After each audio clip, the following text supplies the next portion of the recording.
In 2012, a young boy was thrust into the limelight of American TV and international media. Before hundreds of thousands of people worldwide, the world wanted to know why. Or maybe it was how he was able to write and publish his first book at the age of 12. Among a myriad of questions that were asked at the time, there was one question that rang in my mind, one question that persisted. Was what this young man did an act of genius? Or was it innovation? Ladies and gentlemen, honorary guests, good evening. Life is made up of dots. They're good, they're safe, and they make things work. Most people believe that the only dots that exist are the ones that are in plain sight. This means that everything that we've developed as a universe is only at eye level. This view maintains the status quo and plays it safe.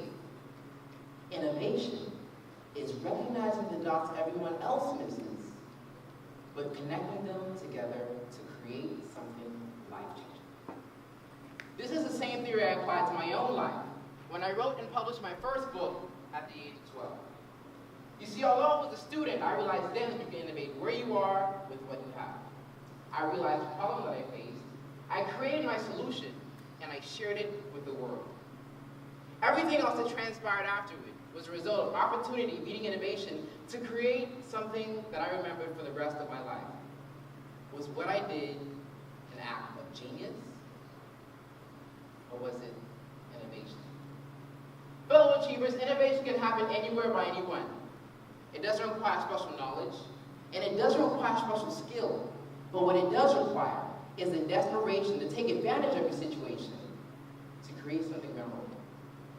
13-year-old Kelvin Doe of Sierra Leone, Africa, was immersed in poverty for just about his whole life. But yet he still found a way to build a personal generator from scrap metal. To date, Kelvin is the youngest person in history to be invited to the Michigan Institute of Technology and the Harvard School of Engineering. When you think of a 13-year-old inventor, you can't help but wonder, is what this young man did an act of genius? Or is it innovation? Too many of us have the false belief that innovation happens when we have the money or the resources to make our goals attainable. But in fact, when the east of life is bare and resources are scarce, innovation gives us the opportunity to create something from nothing. Kelvin benefited from a lack of resources because that's what separated his special effort from that of somebody else. World-renowned speaker Simon Sinek says, innovation isn't born from the dream, innovation is born from the struggle. Another key to great innovation is to be passionate about your interests.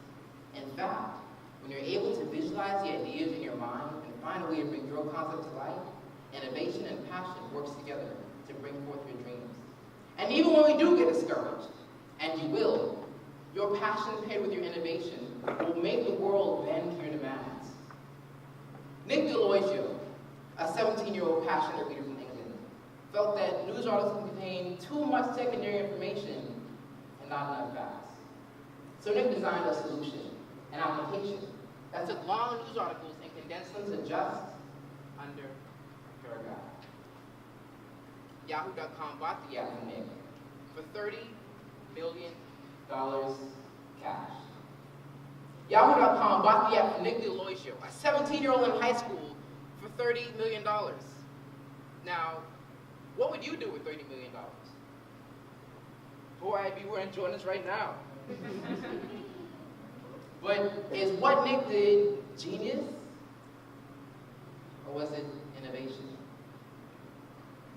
Ladies and gentlemen, innovation is not genius or specialized knowledge. But innovation is a result when the solution to our problem goes against the status quo. Some of the greatest things the world has ever seen didn't come from a genius locked in a science lab. And many of what we enjoy today simply came from people who made use of the resources they had. They came from people who realized that better existed and they pursued that better. They came from individuals whose innovation was birthed from passion. Ladies and gentlemen, innovation